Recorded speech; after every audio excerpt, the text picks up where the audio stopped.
Hello, my name is Wendy. My student number is S04411057. The speech title is A Guerrilla Gardener in South Central LA. The speaker is Ron Finley. I'm a freshman in NCUE. I live in South Central. This is South Central. Liquor stores, fast food, vacant lots.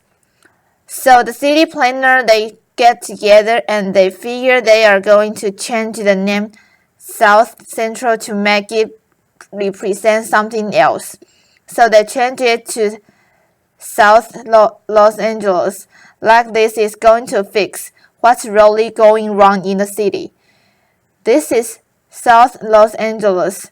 Laughter, liquor stores, fast food, vacant lots.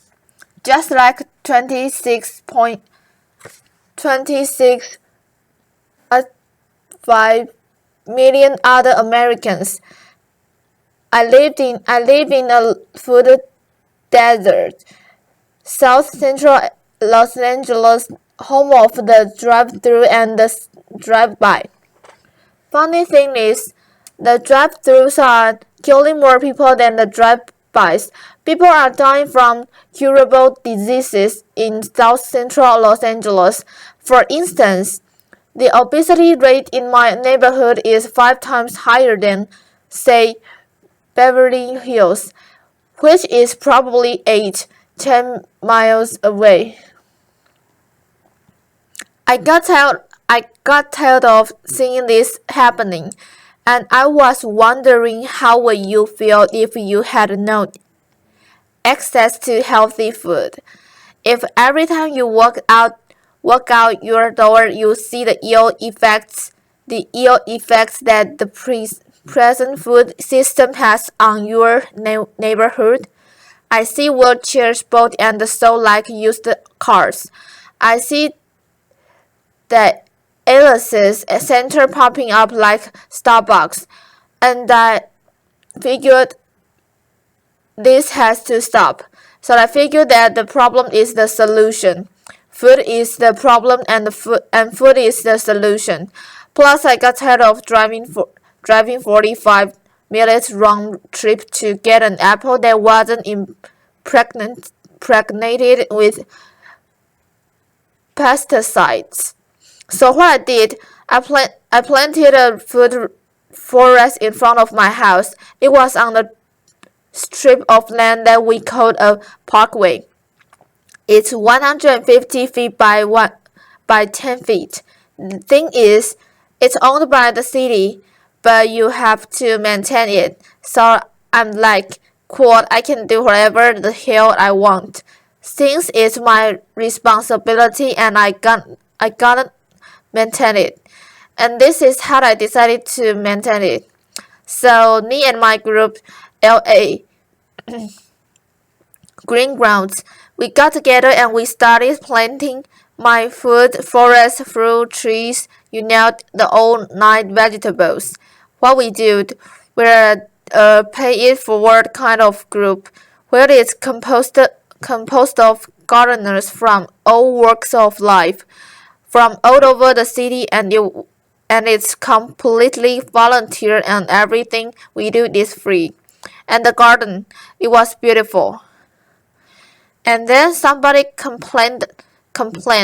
The city came down on me and basically gave me a citation saying that I had to remove my garden, which this citation was turning into a warrant. And I'm like, come on, really? A warrant for planting food on a piece of land that you could care less about. Laughter. And I was like, cool, bring it. Because this time it wasn't coming up. So LA Times got a hold of it. Steve Lopez did a story on it and talked to the councilman and one of the Green Grounds members.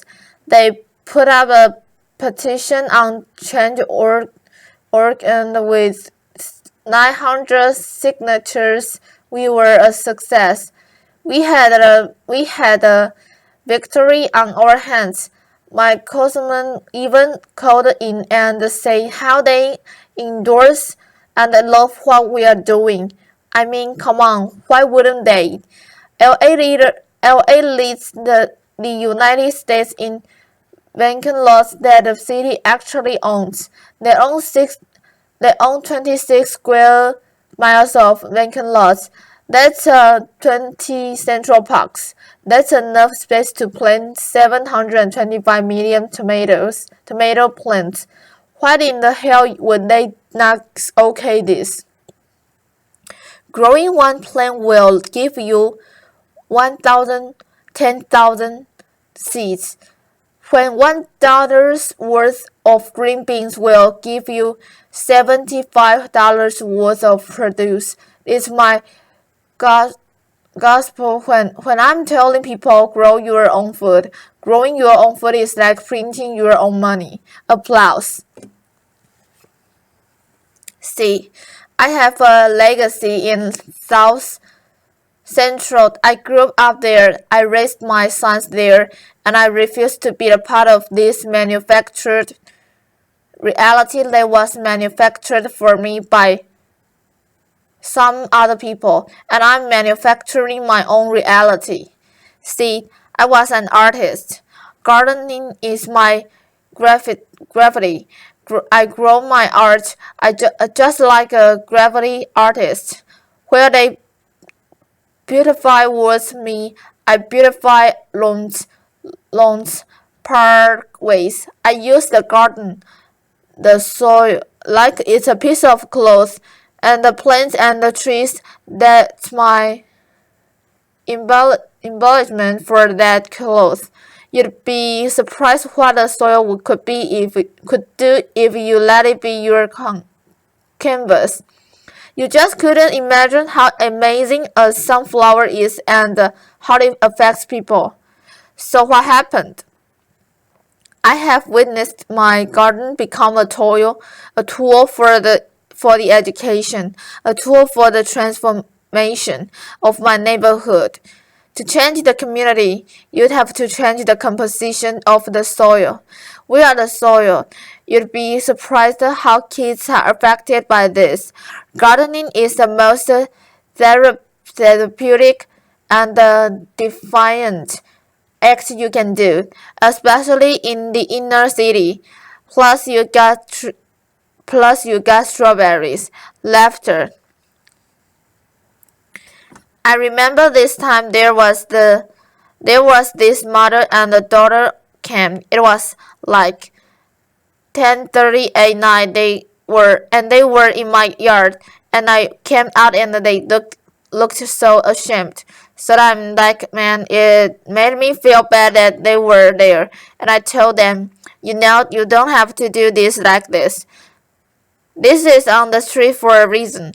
It made me feel ashamed to see people they were this close to me that were hungry, and this only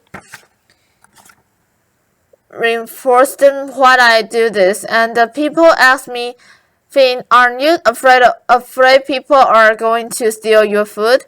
And I'm like, hello, hell no, I'm not afraid they are gonna steal it. That's what is on the street. That's the whole idea. I want them to take it, but at the same time I want them to take back their health. There's another time when I put a garden in the homeless shelter in downtown Los Angeles. These are the guys that helped me unload the trunk. It was cool, and they just shared the stories about how this affected them and how they used it to play with their mother and their grandmother. And it was just cool to see how this changed them, if it was only for that one moment. So Green Ground has gone on to plant maybe 20 gardens. We've had like 50 people come to our dig-ins and participate. And it's all volunteers. If kids grow kale, kids eat kale. Laughter. If they grew tomatoes, they eat tomatoes. Applause. But when none of this is presented to them, if they are not shown how food affects the mind and the body, they bluntly eat whatever the hell you put in front of them. I see young people and they want to work, but they are in the things where they are caught up. I see kids of color and they are just on this track that's designed for them, that leads them to nowhere. So with gardening, I see an opportunity where we can train these kids to take over their communities, to have the sustainable life.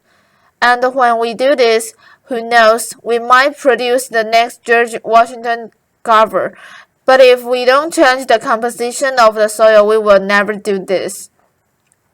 Now, this is one of my plans. This is what I want to do.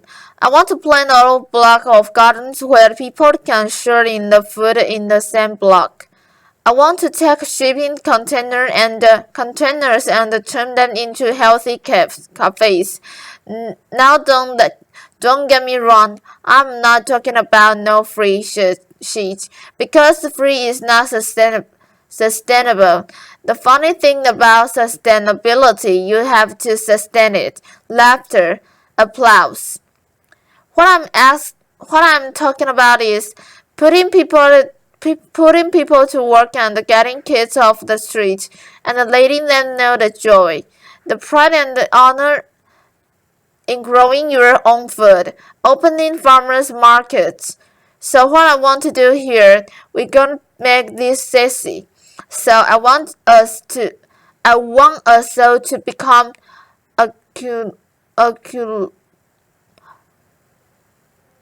evolutionary renegades, gangsters gardens. We gonna flip the script on what a gangster is.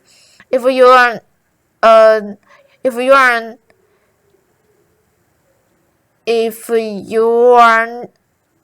a gardener, you are gangster. Get gangster with your shovel, okay? And that they be your weapon of choice. Applause. So basically, if you want to meet with me, you know it. If you want to meet, don't call me. If you want to sit around in cozy chairs and have meetings where you talk about doing some shit. If you want to meet with me, come to the garden with your shovel so we can plant some shit. Please, thank you. Applause. Thank you. Applause.